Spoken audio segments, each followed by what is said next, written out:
All I right, got you. excellent. How's it going so far? Going well, thank you. How about Good. you? How are you? Oh, we're doing good. It's early here, but we're good. What time is it? 5:30. But it's Morning. Hawaii, so no sympathy from anybody. No, not at all. All right. Welcome back, everyone, from the break. Ms. Wilder, we'll turn it over to you. All right. Well, you've got General Clark on the line, so you're ready to get started. Fantastic. Thank you. Mhm. Good morning. Would you please give us a 5-minute overview of how your experience has prepared you to be president of LSU? James, thanks for that question, and thank you to the panel for the opportunity to interview. First, I just want to say, in terms of qualifications to be the president of LSU, first, I'm a son of Louisiana. My family has been in the state of Louisiana for 5 generations. Both my parents are from St. Tammany Parish. My father was a career soldier, and my mother was an educator. They retired in Leesville, Louisiana, and my mom remained an educator where she was a teacher, a principal, and then an administrator. She ended up as a board member for the Rapides Foundation until she passed in 2019.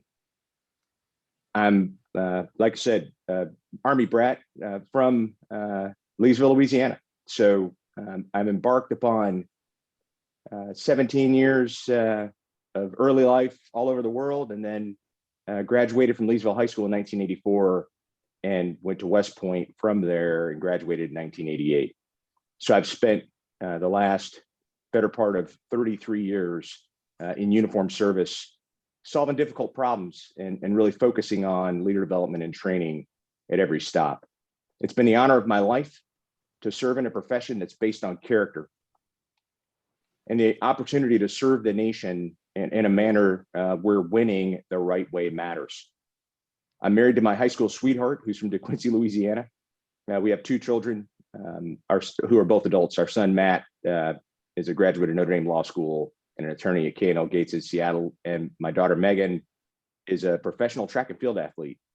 She's a pole vaulter, and she starts medical school at the University of Arkansas this fall, hopefully after competing for the United States in the Olympic Games in Tokyo. The strengths that I bring to the table for this job is that I'm a practitioner. I've spent my entire life in leadership positions from platoon, where I've led about 40 men and women in both peacetime and in operational situations, where in my first duty assignment in Germany, I had the opportunity to lead soldiers during Operation Desert Shield and Desert Storm. So it started early and it's continued throughout. Up to Division and Army Regional Command, which I commanded here in Hawaii, in again, in challenging environments in peace and war. And I'll go into that a little bit more in detail with regard to my qualifications. But I believe that leadership is a choice. It's not a position or a rank, but literally a choice that people must make to really make situations better for others than they'd be on their own. So my specific qualifications from my previous job is that I commanded the 25th Infantry Division in the United States Army Hawaii, which is an organization that consisted of 97,000 military personnel, families, civilian employees, contractors, and military retirees. That organization occupied 22 camps, posts, and stations across the state of Hawaii.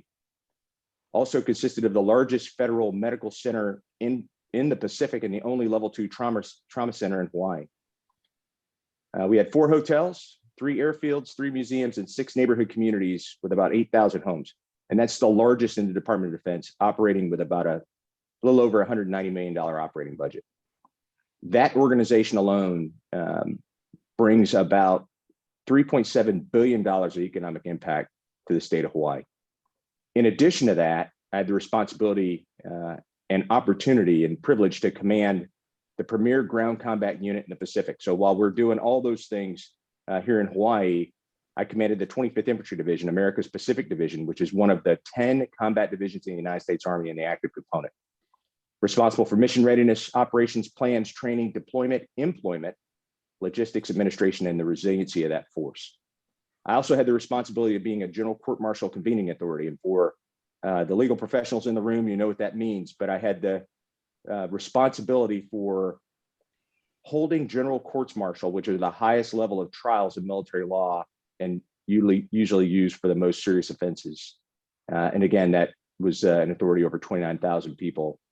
Those trials are generally what would be considered felonies and felony jurisdiction in a civilian court. And the General Court Martial Convening Authority is also the final approval authority for the outcomes of those trials. So my strength in the academic area would be that I have experience on the staff and faculty at the United States Military Academy at West Point, where I was privileged to serve as the director of the Simon Center for the Professional Military Ethic. So I was an instructor in the capstone course, a graduation requirement for all students, while also being the officer responsible for the cadet character development programs. And for the entire academy, I was responsible for West Point's Equal Opportunity Program Office, Prevention of Sexual Harassment Programs, the Survivor Advocate Office, and we had responsibility for NCAA Title IX training requirements for the Department of Athletics. In addition, while serving at Duke University as a fellow, I enjoyed the opportunity to lecture at the Sanford School of Public Policy and to provide mentorship for coaches and student athletes in Duke's Department of Athletics in 2014. So in a nutshell, my service in the Army is all about mission and the selfless commitment to those with whom we serve. And that's really what brings people together. And that's what's made my time in the Army so fulfilling. That commitment to each other and the commitment to the mission is stronger than the bonds of religion, race, gender, political affiliation, and even inter-service rivalry. I feel the same way about LSU. We have the same promise to be an institution that can lead the way in the state of Louisiana to bring people together in areas of academics, research, the arts, athletics, and volunteerism to uplift the people of the state of Louisiana. Weaknesses, I'd offer that in-depth knowledge of the LSU system is a weakness for me because I'm not in it and I haven't been a part of it. So I'd have to build understanding quickly and assess in stride the system and really where I'd need to make a difference pretty quickly. But understand that that's kind of the nature of business with my current profession. So as a general, it's short for generalist, which means you have to learn quickly and broadly and understand that your business is about solving problems, because most of the easy problems are solved before they get to you. So being able to collaborate, to cooperate, and to listen to perspectives from all sides, I think is important to be able to make good, clear decisions to move the organization forward. Another challenge for me will be transition from a military environment to a completely academic environment. Now, I've spent some time again in military environments that are academic, like at West Point, or in an academic environment as a military person at Duke. But again, the transition from military service, I think, is something that I've never done. So to be completely candid, I'm a little bit concerned about that for me personally, not so much professionally, but personally, moving from the military to a civilian environment. So James, again, thanks for that question. And that concludes my answer. Thank you. The next question will come from Professor Gonzalez. Thank you and good morning. Good morning. What's your vision for LSU as an 8-institution system, including LSU Ag Center and health centers? Please describe for us short and long-term goals and metrics to measure your success. Thank you, Professor Gonzalez. That's a great question. My vision for the LSU system is that we build and maintain a culture where excellence is the standard and where we hold true to the tenets of the mission for each bespoke institution. So the vision must be aspirational and inclusive of all 8 institutions, facilities, and programs where LSU's reach, and you know this, is throughout all 64 of the parishes in the state of Louisiana. That vision must also guide us in a competitive environment where we must be at our absolute best at all times. An example of the mission of the Louisiana State University Health Science Center in Shreveport, it's a great example of how I think all 8 institutions can really focus themselves. And they're committed to educating physicians, scientists, and residents based on a state-of-the-art curricula and preparing students for healthcare services and teaching and research careers. Also providing a state-of-the-art clinical care while supporting the region and the state's economic growth and prosperity, fostering a culture of diversity and inclusion that promotes mutual respect for all. All 8 institutions have a similar mission according to their strategic approach and plans. But the things that I've learned over the course of my career is really 2 things about strategy. First, you need one, which you have, and that's great. And second, you need to know when to change it. So for short-term goals, my first question would be, of the entire system and all 8 bespoke institutions, are we aligned in word and deed? Are we on plan with our strategy through 2025? And is that a deep enough look, even in short term, for how we're going to go forward as an institution? The ways we can measure that are through surveys, focus groups with our stakeholders, quantitative data sources that are really aligned with metrics from the strategy to assess our measures of performance, which is really a question of, are we doing things right? And, again, throughout all 8 institutions, the answer is, I'm sure, yes. But for example, Pennington Biomedical Research Center looks at chronic illness. As a measure of performance, are we doing the right things? Absolutely. To look at healthy aging as it affects the state of Louisiana and the nation is exactly the right thing to do. In terms of measures of effectiveness, are we doing things right? Again, it's tied to an assessment that we'd have to make. And again, are we on plan with the strategy beyond 2025? And how do we know when to change that plan? And that's how I would assess the long-term goal, to really look at how we identify and quantify what excellence is. Because if excellence becomes the standard, then we have to know when to shift from that to the next higher level of excellence. And so I'd explain that by really a personal example. My daughter's a pole vaulter. So when she was at Duke University, she was a 2-time NCAA runner-up, a 3-time academic All-American and first-team All-American. And her indoor and outdoor records are still the ACC standard or ACC records for pole vault. So in that sport, when you clear a bar, for instance, the Duke record when she was a student there as a freshman and sophomore was 14 feet 5 inches. So her junior year, she broke the record. But you continue to vault because the standard is no longer 14.5. Now it's whatever you think it is, and whatever you need to move it to continue to push yourself. So I use that example as we think about excellence as a standard and where we need to take it and how we need to measure it going forward. I hope that answers your question. Thank you. Thank you. The next question will be from Dr. Nelson. Good morning, and thank you for your service to our country, sir. Can you please Thank you describe for your your support, leadership style with emphasis on hiring, delegation, and decision-making?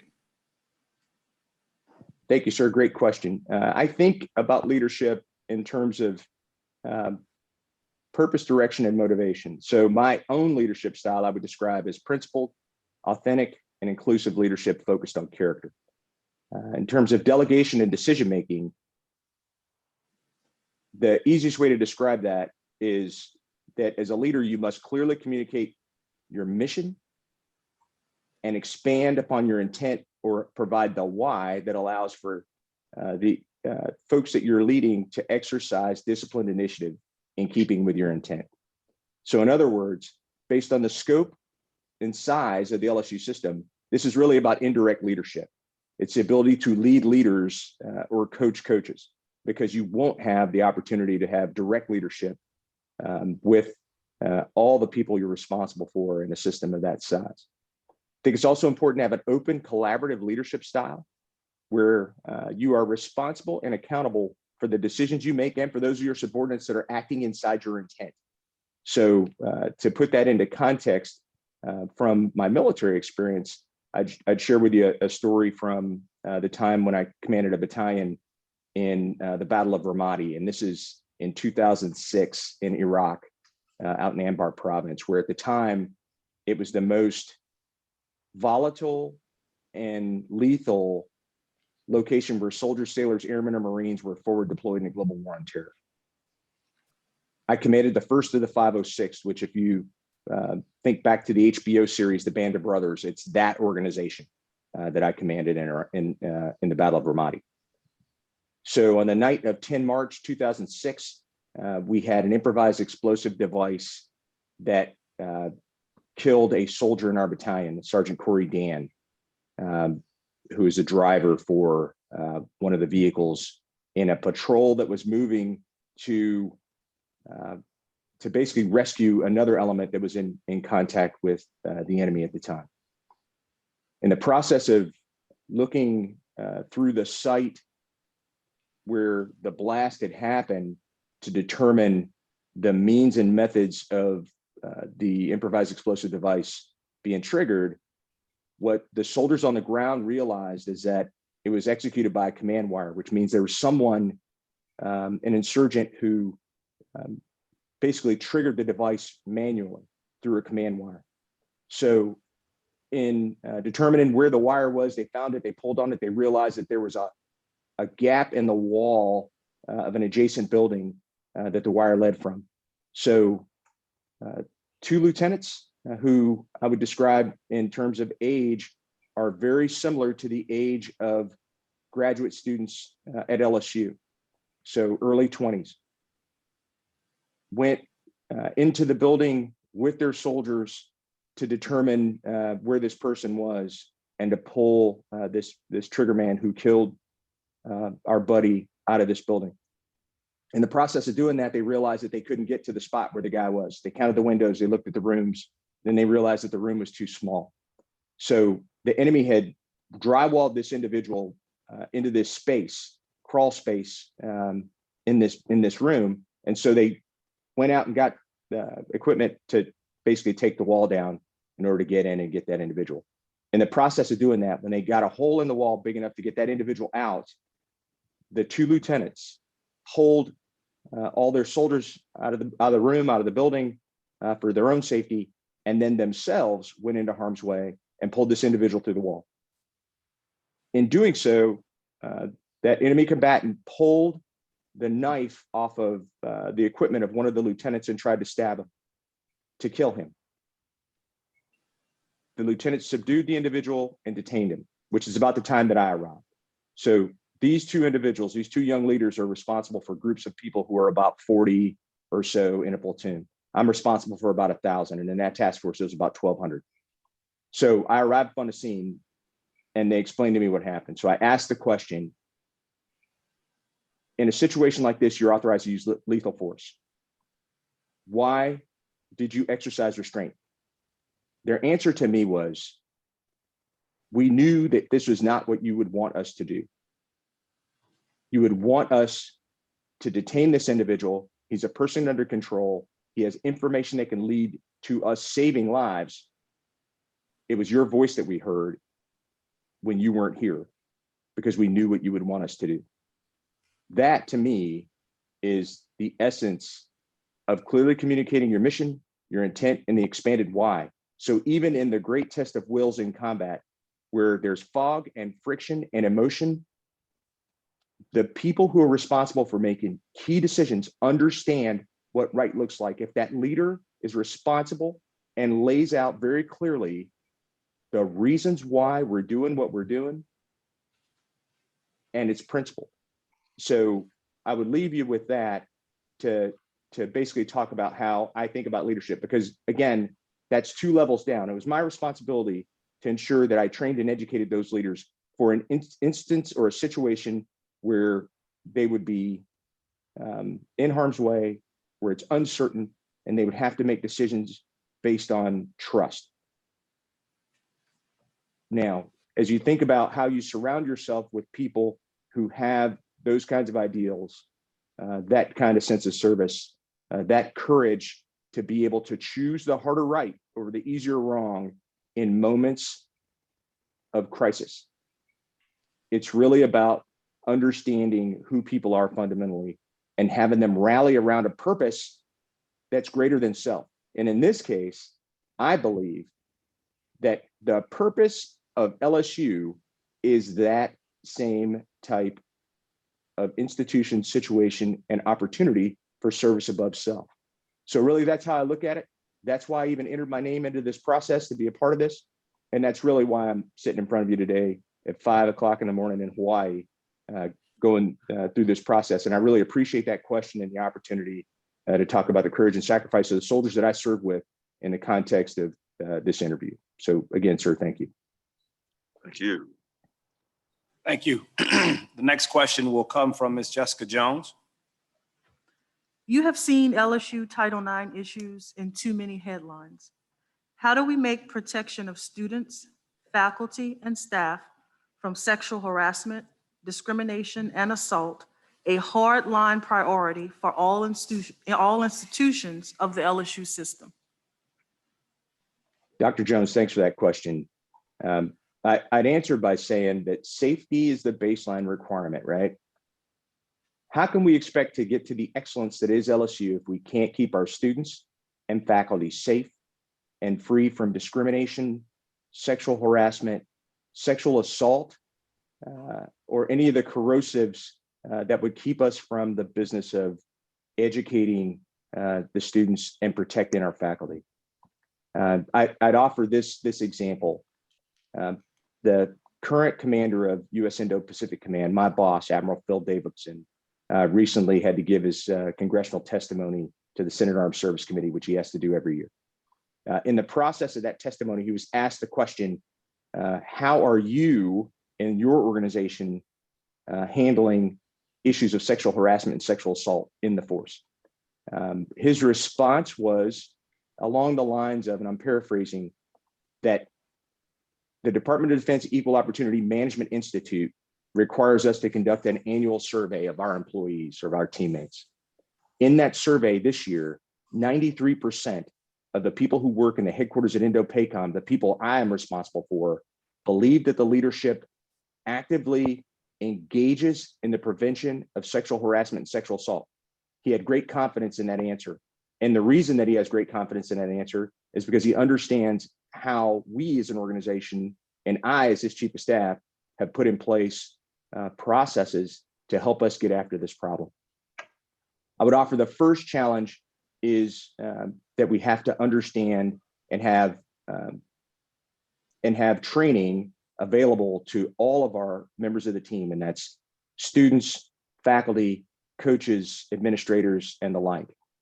And it has to be led by leaders.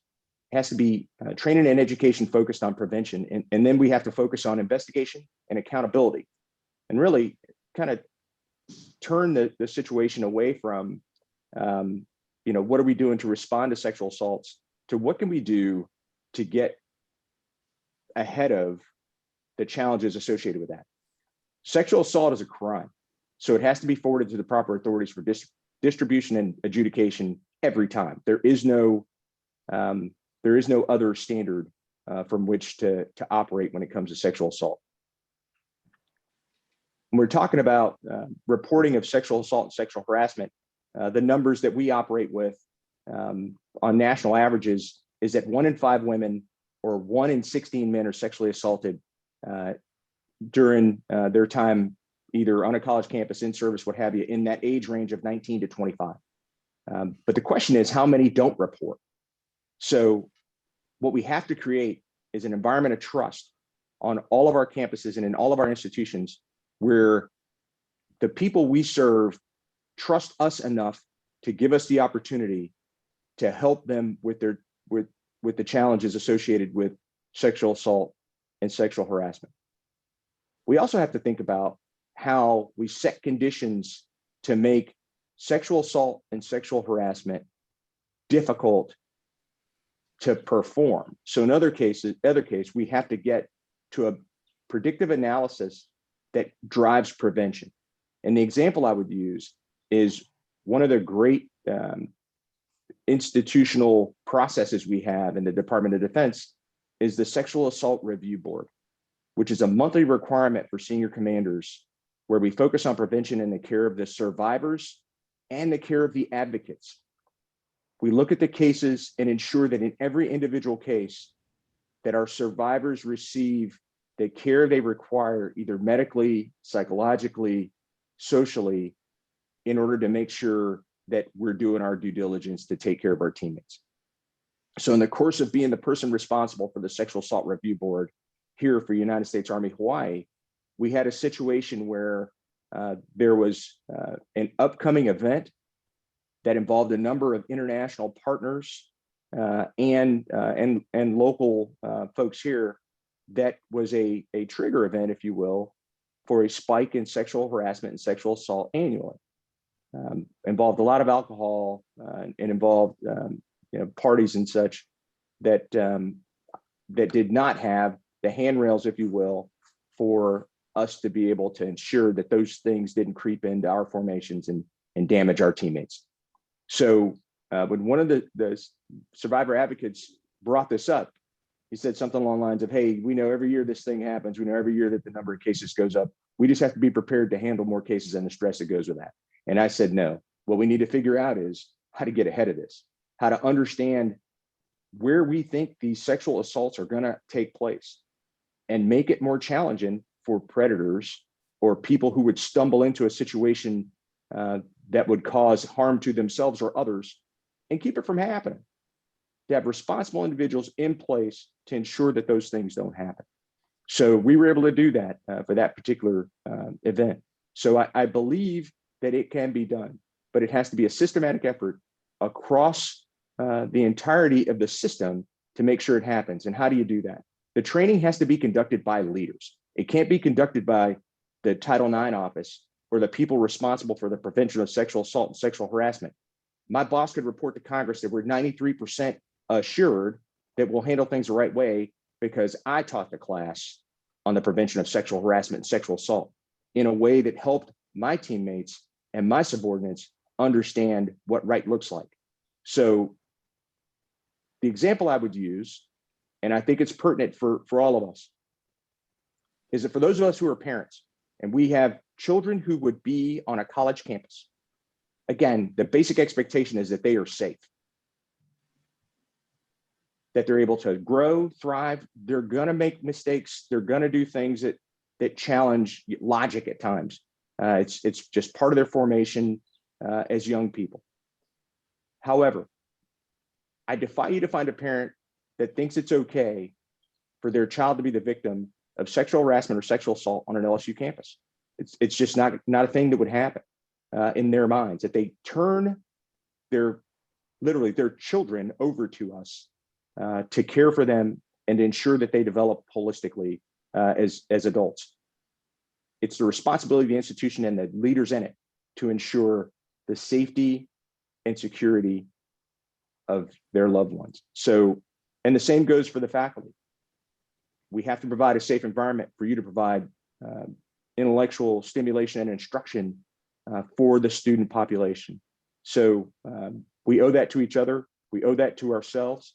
And I think that it's something we just have to commit to as an institution to hold people accountable and to take the proper steps that are necessary to ensure a safe environment on campus. And Dr. Jones, thank you for that comment, or that question. Thank you.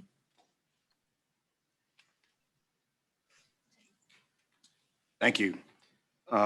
Ms. Barrios, next question. Hey, good morning. How would you ensure that LSU campuses remain student-centered?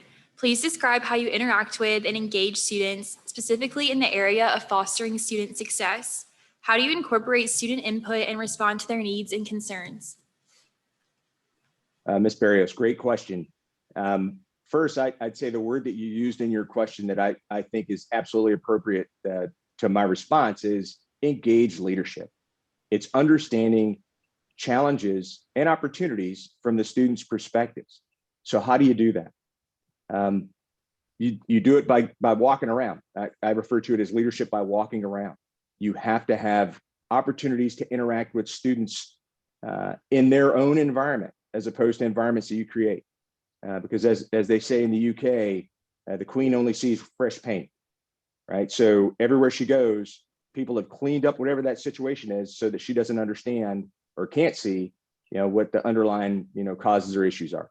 That's generally how it happens in most large organizations where there's a great distance between the people at the top of the organization that are making the decisions and the people who are really the lifeblood of the organization, which in this case are the students, and how we get to the answers that we need in order to make that happen. I feel as though I am absolutely the right person to be able to get proper student input because I have to do that in my current capacity, and I have the entire time I've been in the Army. So just like soldiers, sailors, airmen, and Marines are the reason we exist, students are the reason that the LSU system exists. And we can't lose sight of that because at the end of the day, the students are our credentials. And it's not simply while you're a student at LSU, but more so when you graduate and what you bring to your community, to the state of Louisiana, to the nation, and the world for that matter. So one of the things I like to do is eat lunch with young soldiers because generally over a meal, you get to understand what's really going on. I would offer that leadership across all the campuses should use that technique with students and to have focus groups that are not necessarily, handpicked, leaders from across campus, but, people who are pretty much randomly generated. So you get a better understanding of really what's going on at the grassroots of the institution. I also had the great opportunity, laughing when I'm saying this, but I was a fellow at Duke while my daughter was a student.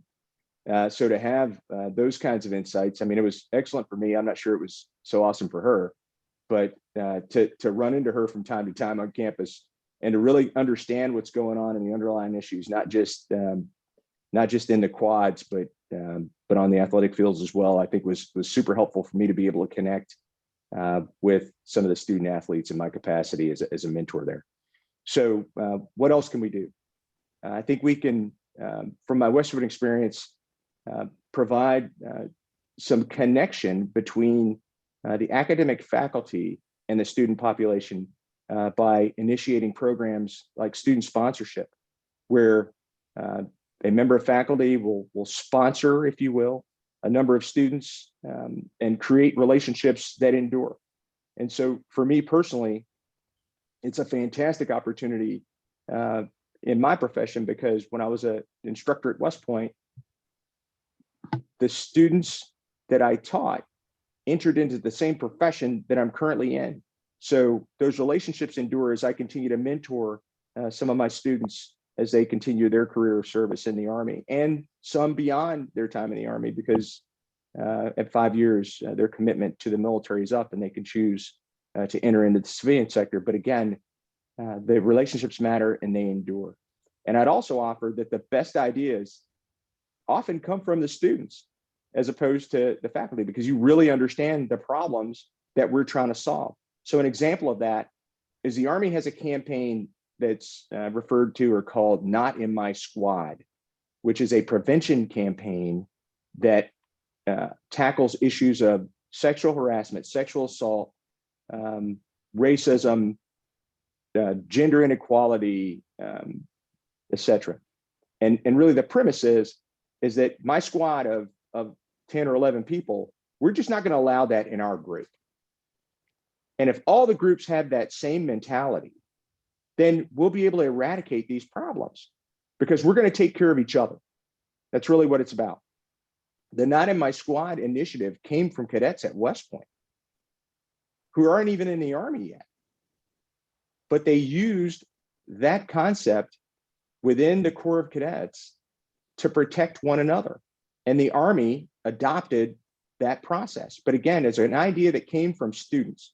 So I think that if you're really about the business of leadership on the campuses and institutions of LSU, then you have to have input from students that's credible, that's timely, and that's really aligned with the ideals and values of the university. So Ms. Barrios, I hope that answers your question. Yes, thank you so much. Good morning, General Clark, and thank you for your service.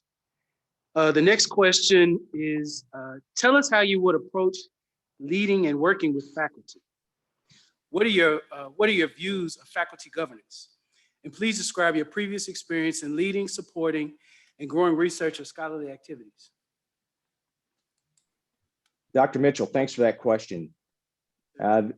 As a former member of a staff and faculty, I believe that the best working environments are collaborative, and they're really built on a bedrock of mutual respect and trust. As a president of LSU, I'd welcome the opportunity to work very closely with the faculty to help foster that culture of trust where, again, excellence in the classroom, excellence in research, really excellence holistically is the standard. One of the things I'd really be focused on is the opportunity to maintain and build professional certifications and continuing education and broadening experiences for members of the staff and faculty through public-private partnerships and really through understanding and being able to engage with like-minded institutions to continue the development of the faculty. So for example, Dr. Gonzalez, I would love to invite you to Hawaii to conduct some practicum as an astronomer on Mauna Kea. That you could spend time with those who understand the principles and history of the Polynesian warriors who studied and navigated by the stars. That would be cool to be able to do that. To give our faculty an opportunity to research, publish, lecture, travel, and really increase the intellectual reach of LSU is what would be my goal for interaction with the faculty of the universities and institutions. During my time at West Point, when I was the director of the Simon Center for Professional Military Ethics, I worked for the Dean of Students while also working for the Dean of the Academic Board. The business of continued development was really part of my responsibility.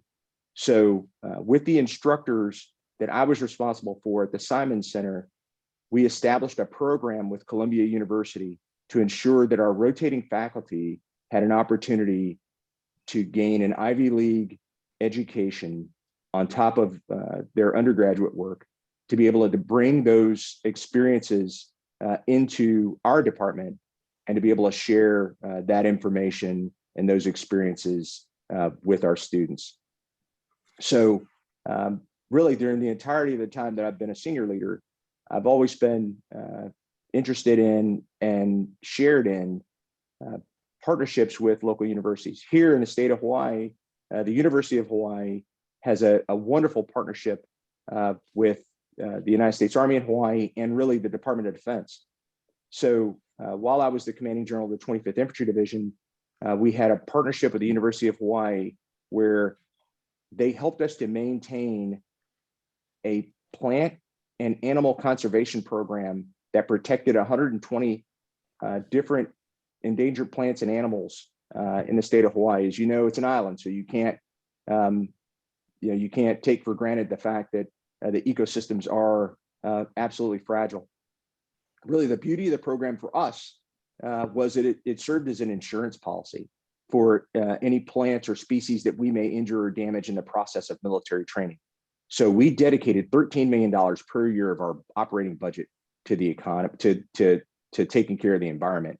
And really that partnership with UH was critical to that, because they maintained for us a seed lab or seed bank that helped us to maintain seedlings or plant samples or seeds for 300 plant species on island, to include a seed lab that had 21.6 million seeds that would allow us to replant and regrow any plant species that was resident on any of our campus posts and stations, all 22 of them, that may be damaged at some point due to training exercises or just the normal wear and tear of the environment.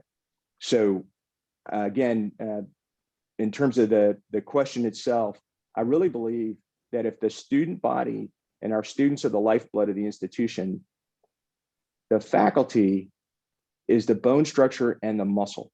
And that's really what helps us to get to that level of excellence academically that will make really the entire campus life and academic experience what LSU deserves and what really our students and their families expect. Hope that answers your question, Doctor. Yes, sir. Thank you. Our next question will come from Chancellor Larry Clark. Good morning, sir.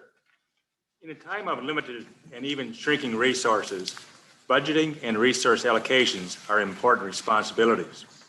Budget cuts to higher education have resulted in many unfilled faculty and staff positions, lagging salaries, fewer graduate students, and higher tuition and overhead fees. How can the LSU system begin to address some of these inequities over the next 5 years without assuming higher budgets? Chancellor Clark, great question.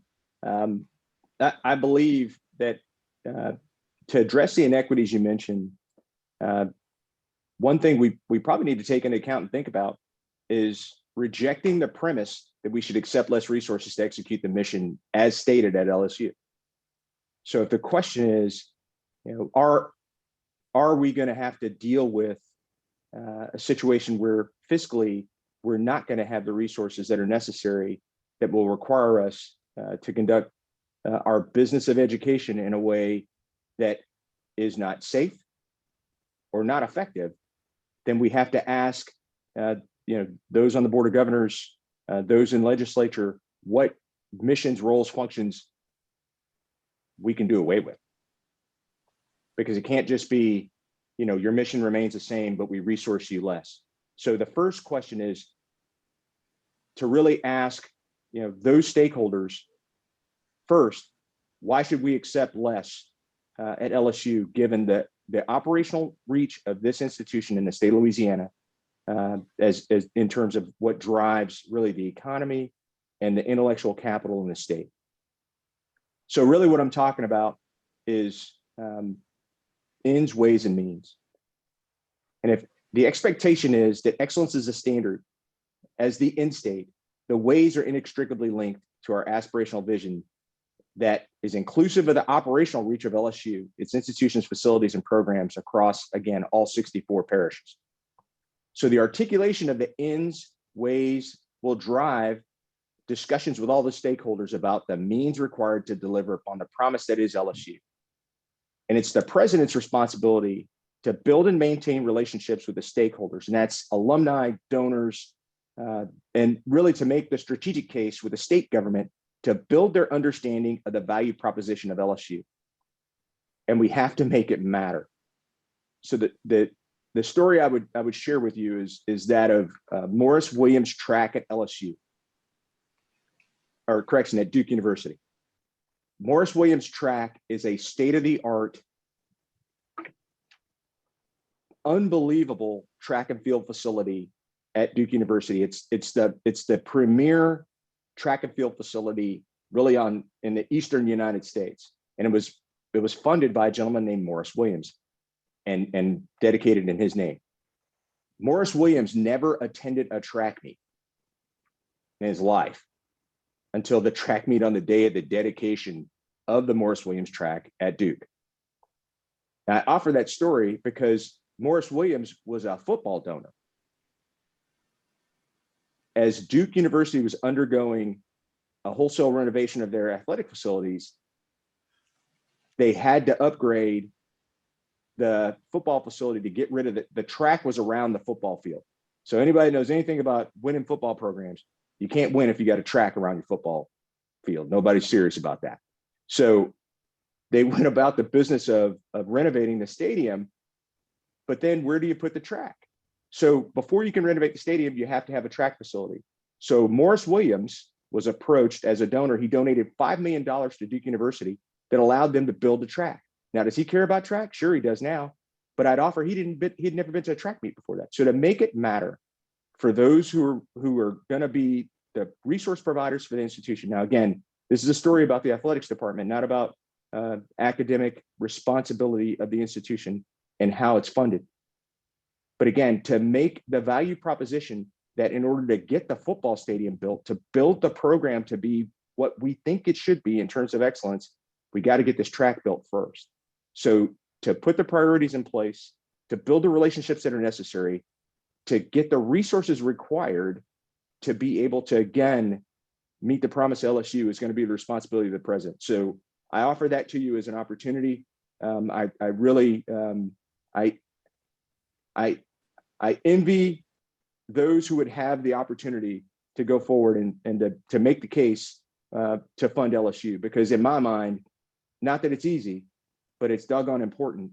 And I believe that it's something that the president should be able to do with pretty good alacrity by building the right relationships. So, sir, great question. Thank you for asking that. Thank you, sir. Thank you. The next question comes from Supervisor Jones.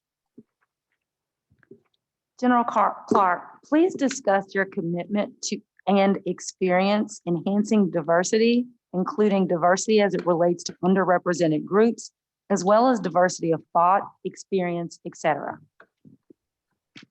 Supervisor Jones, thank you for that question.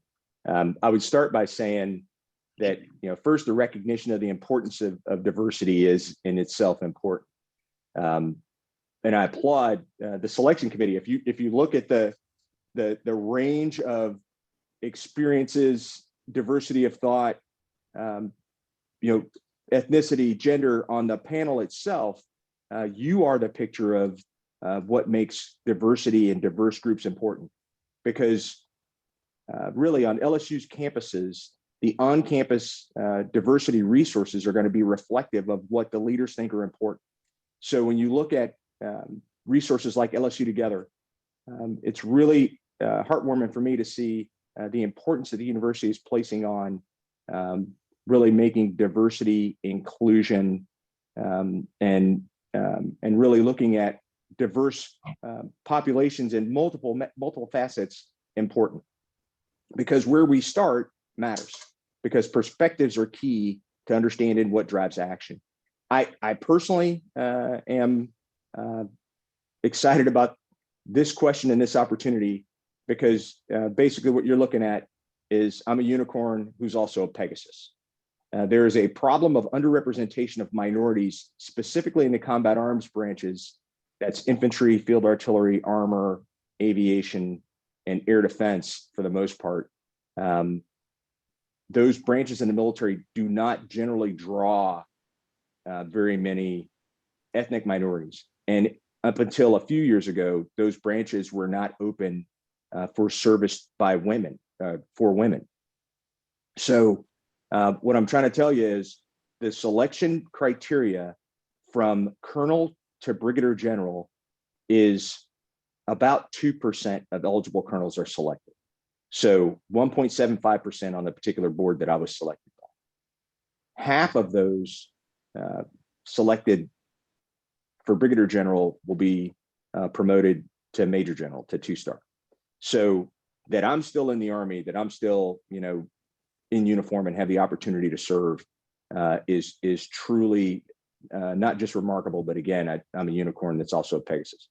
So I think it's important to see role models and mentors who look like you, that are ahead of you, because it shows you what's possible. So for any student or member of the faculty that doesn't believe that diversity and inclusion are important, all they need to do is look around the room that you're in. For me, personally, the Secretary of Defense, Secretary Lloyd Austin, was my tactical officer, which means he was responsible for my training in a group of about 100 cadets when I was a senior at West Point. He at the time was a major in 2004. So to have him as a role model, not just during that formative period in my life, but to see him ahead of me throughout my career has really been inspirational. So I personally understand how important it is, but I also understand how important it is for the institutions to continue to foster and propagate the opportunity for mentors, role models, and the like to blaze the trail for others. So the example I would use for you is that as a leader, I've taken action, bold action, and set the example by allowing diversity of thought into decision-making that I've had the privilege to make or be a part of throughout my career. Most recently, I had an African-American female military intelligence officer serve as my chief of staff when I was a commanding general of the 25th Infantry Division. She was the second ever female in the history of the United States Army to serve in that capacity. And she was the first ever African-American female to do so. She was fantastic in that job. And the reason that I selected her was for diversity of thought. That when you surround yourself with people who have similar experiences, similar backgrounds, you're going to get the same answers to different questions. And they may not be the right answers. They may not even be the best answers. So to have someone's input that started somewhere different, that has another perspective, that can share with you their experience in the process of helping you make difficult decisions. Because again, all the hard decisions are left for leaders, because the easy ones are picked off by your subordinates if you're doing this the right way.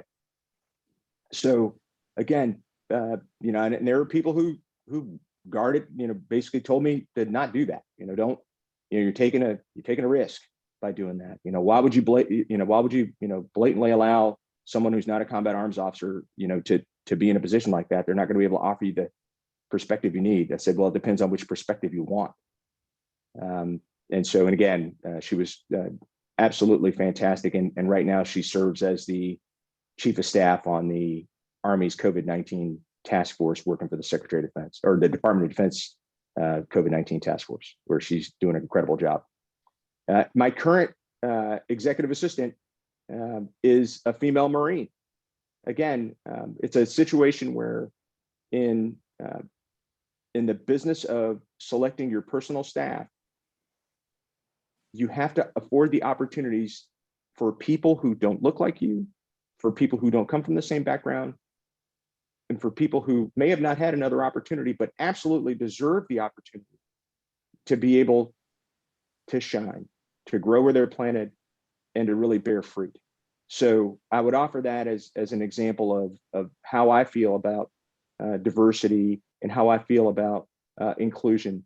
And really underrepresented groups are important, because, you know, a lot of times, you know, we don't understand some of the challenges that our underrepresented populations are going through. And without having an opportunity to hear firsthand what's going on, again, we're not really meeting our mission and being the best that we can be as an institution for the good of the entire institution. So thank you for that question. Thank you, General. Thank you. The next question will come from Dr. Luke Laborde. General Clark, thank you for your service to our country. And I'm very grateful to see a son of Louisiana in your position. It's such a privilege to have you here with us this morning. And you had a perfect segue into this question, which is COVID-19 has dramatically impacted campus life and daily life. What are your thoughts for fall semester 2021 and beyond for extended or new COVID-19 protocols? Dr. Laborde, thanks for that question. It gives me an opportunity to talk about my West Point classmate, Governor John Bell Edwards, which is great. He's got a mask mandate in place. And from what I understand, he's going to reevaluate it later this week or next week. And to me, that's pretty simple guidance. You know, one of the best lessons I've ever learned is I learned early on, and I give this guidance and advice all the time, is to listen to what your boss says, write it down and do it. You know, pretty good guidance for public health and safety.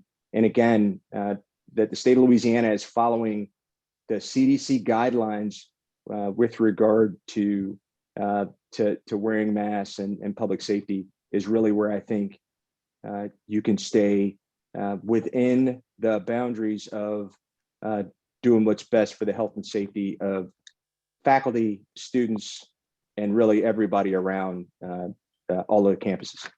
President Galligan put out a statement basically saying that the semester for fall of 21 is going to be very similar to the fall of 2019.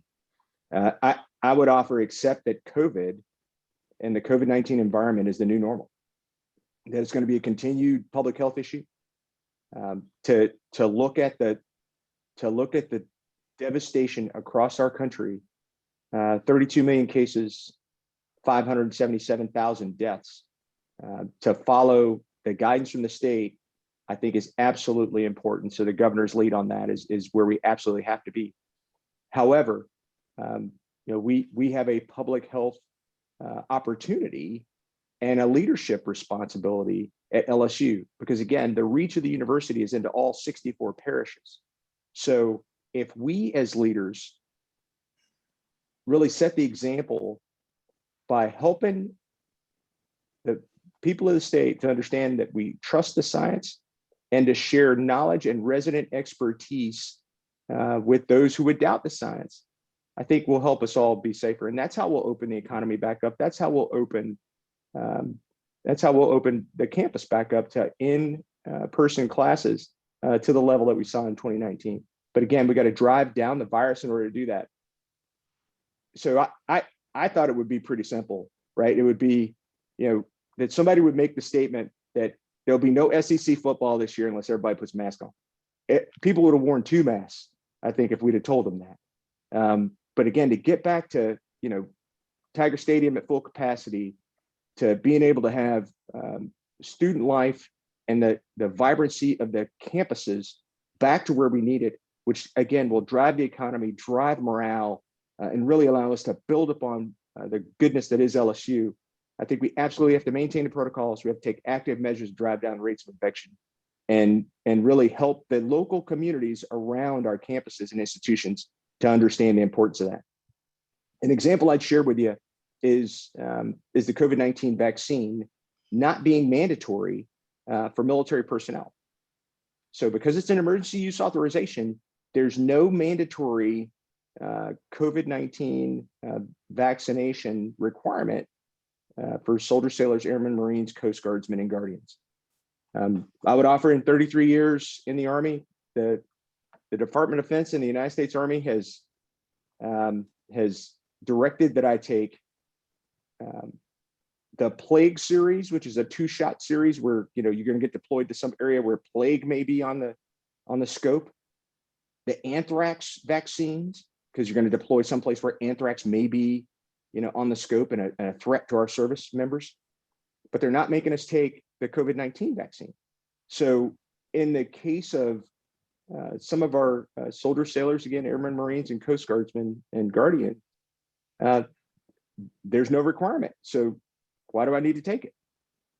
If it was important, you'd tell me to do it. And you're not. So I'm not going to. But what I'd offer is the headquarters I work in is 90% vaccinated. Why? Because leaders, i.e. Admiral Davidson, who is, again, responsible for 52% of the Earth's surface as a geographic combatant commander, was the first person to get a shot. Guess who was in line right behind him? Everybody else. And it wasn't because he told us to, but because the mission dictates that we protect the force, because it limits risk to force and risk to mission. So to protect one another, we're well beyond the level of what would be herd immunity. But again, because public health measures are what they are, and the CDC requirements are what they are, when we're indoors, we wear masks. We meet in groups of less than 10. We socially distance inside our office spaces. We have encouraged telework where it's possible. Because again, we're trying to keep not only ourselves safe, but our families safe and the community safe. So again, leading by example, providing guidance, really taking the lead across the state of Louisiana to share resident expertise and knowledge is, I think, how we get past this. And then we can get back to a period of normalcy that includes, the specter of COVID-19, but allows us to get back to the business of really gathering in groups and getting the economy and our livelihoods back to where they should be and where they can be. So thank you. Great question. Thank you, General. Thank you. The next question will come from Dr. Lester Wayne Johnson. Okay. Oh, sorry. I'll slide it over to Mr. Cazalet. General Clark, you touched earlier on philanthropy, and you gave us a great example of the Duke Track Stadium in terms of fundraising for an important initiative. But could you give us some additional insights on your fundraising experience and any thoughts you may have on additional revenue generation opportunities and any examples that might flow from that? Sure, thank you. That's a great question, Mr. Cazalet. And as a federal employee, I can honestly say that I've never fundraised in any capacity. However, during my time at West Point, the Association of Graduates, who is responsible for fundraising, would often lean on and use members of staff and faculty and our students to ensure that those who would potentially be donors understand the mission, how we're accomplishing that mission, and then make the value proposition that would that would then result in donations to the United States Military Academy, which a lot of people don't understand or know that it's not completely federally funded as an institution, that 85% of West Point's mission is federally funded. So that covers, basic, the basic standards of life, all the academic requirements, all the military training requirements, all the tuition, books, room, board, all that business. But what it doesn't cover is referred to at West Point as the margin of excellence. So it's that 15% that makes West Point the premier leadership institution in the world. Over 1,100 fully funded summer internships that are all public-private partnership funded. The Modern Warfare Institute, which again is a margin of excellence activity. West Point Center for Combating Terrorism, which is one of the leading and foremost counterterrorism centers in the world, is funded through the margin of excellence. The revenue generation that I believe that LSU can really gain from are, again, those public-private partnerships. Because as they say, rising tides lift all ships, right? Unless your boat has a hole in it. So last I checked, there's no hole in our boat. So to build the relationships, to make, much like the Morris Williams track analogy, make it matter. So here's an example I'd use with that. While I was the director of the Simon Center at West Point, again, we had a number of scholarly pursuits that we were responsible for. One of those pursuits was we wanted to endow a chair for the development of character. One of the members of our Association of Graduates had the good fortune of meeting H. Ross Perot and visiting him in his office. And what he noticed on the wall was a New York Times article that was a self-written obituary that was originally a love letter from a West Point graduate from the class of 1964 named Alexander Hoddle, who was a Rhodes Scholar and lived a very, he lived a purposeful life, short but purposeful life. He was killed in a helicopter crash in Vietnam in 1970. But behind H. Ross Perot's desk, he had this New York Times article framed, this love letter to Alexander Hoddle's beloved spouse, Linda. Now, H. Ross Perot is a Naval Academy graduate, class of 49. But because of his connection to Alexander Hoddle, because that story moved him, the Association of Graduates was able to connect him with the Simon Center, for which I was the director. And I had an opportunity to talk to him about our mission and the importance of the chair for character development, which then led to Mr. Perot providing a $20 million endowment for the chair, which continues in perpetuity. So I offer that to you in terms of the relationships and making it matter. And those who have access and placement and understand the connection between LSU, which again, the reach is tremendous, not just inside the state of Louisiana, but to those who would help us in a like-minded way continue to move our mission forward, to connect with those individuals or entities or businesses and make it matter to them and connect them with the mission, the purpose, the importance of what we're doing in a way that makes them want to be a part of what we're doing, to make them want to be a part of the LSU family, to make them want to, literally give their own treasure to be a part of the legacy that is excellence at LSU. And sir, I hope that answers your question. It does. Thank you, General. Thank you. And the last question will come from our immediate past chair of the Board of Supervisors, current chair of our Athletics Committee, Mary Leach Werner. But before she asks the question, I must insist, given the time, that we're going to have to limit this question and answer to 5 minutes. So I will, I'll have an abrupt end to that, just a warning. Okay, thank you, sir. Good morning, General. It's good to see you again.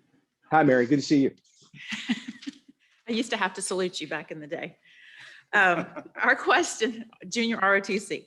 Our question, final question this morning, which I think you'll have a very interesting perspective on given your family, your daughter. What is your vision for the success of LSU athletes and its role, or athletics and its role in the holistic development of our student athletes?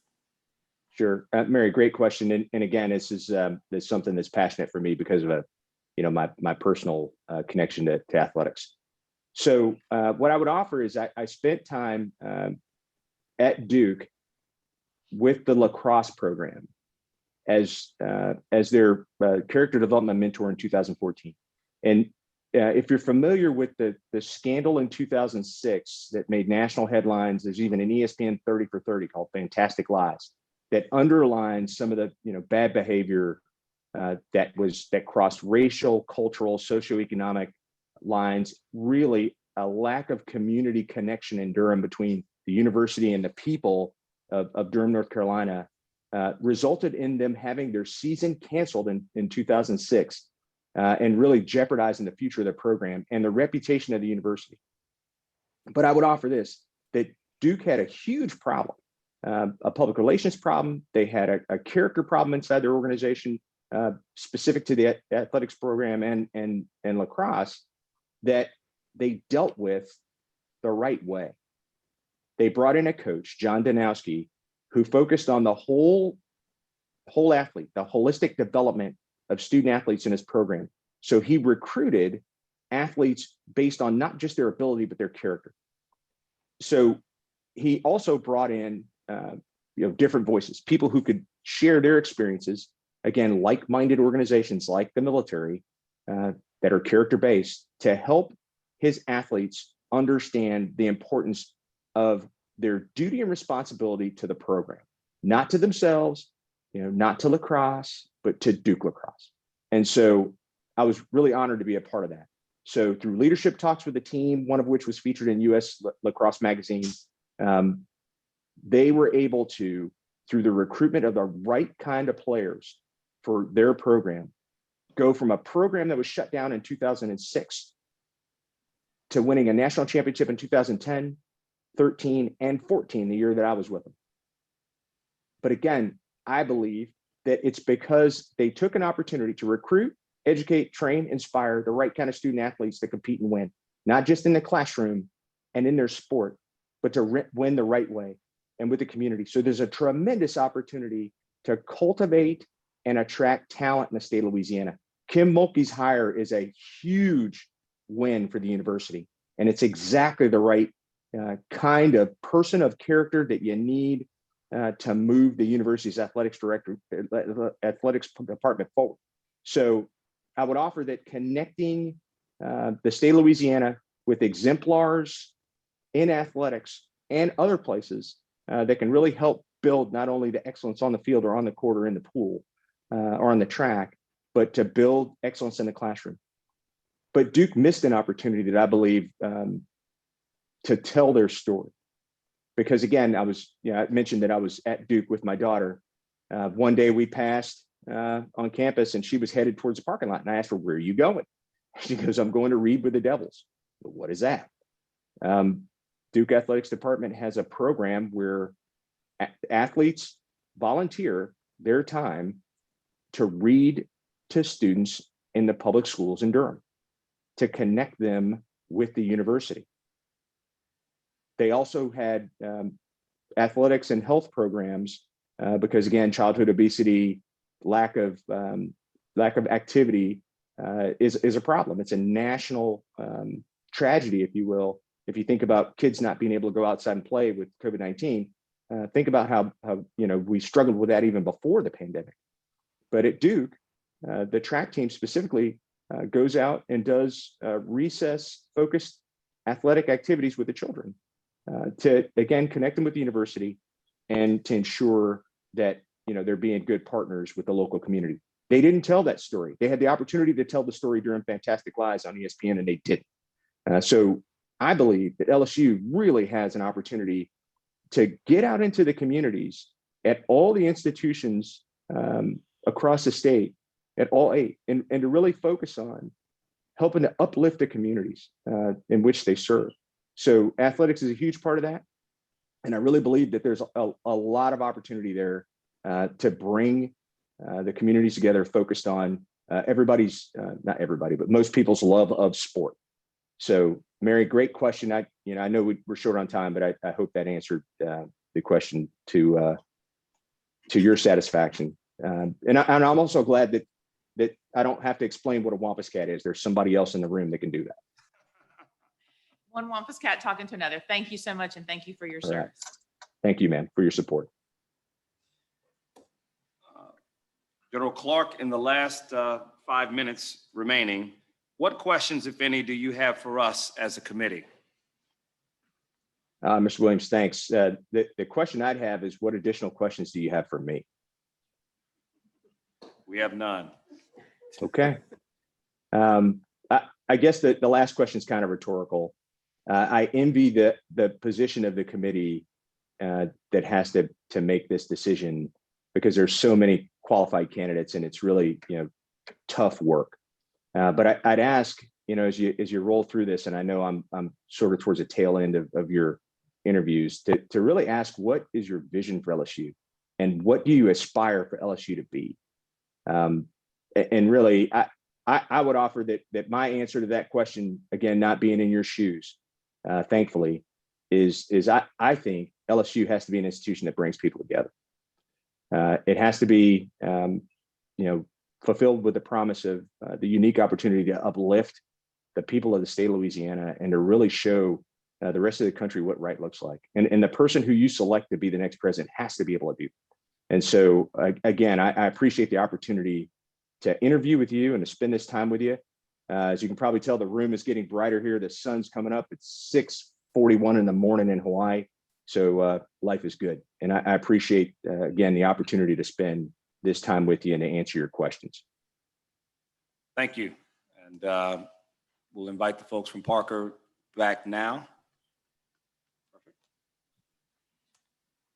Thank you, General Clark. You can go ahead and log off. We appreciate it. Okay, thank you, ma'am. Thank you.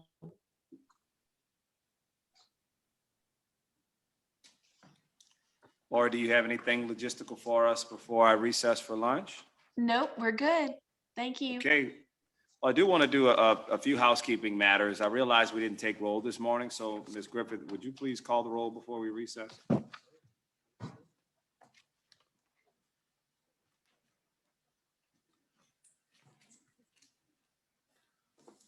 Mr. Armenter? Ms. Barrios? Here. Mr. Campbell?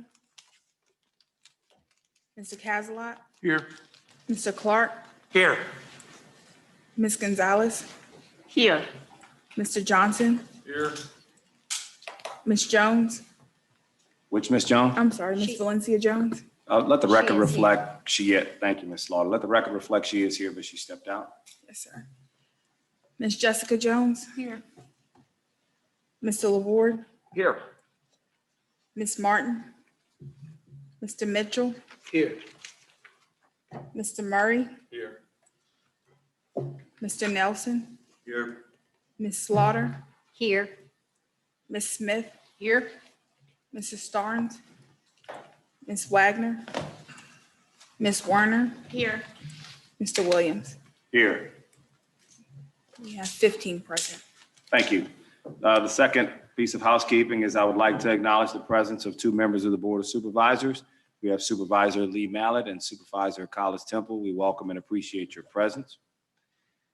And then finally, and most importantly, today is a very monumental day. Today is the day this committee will conclude its part of our work.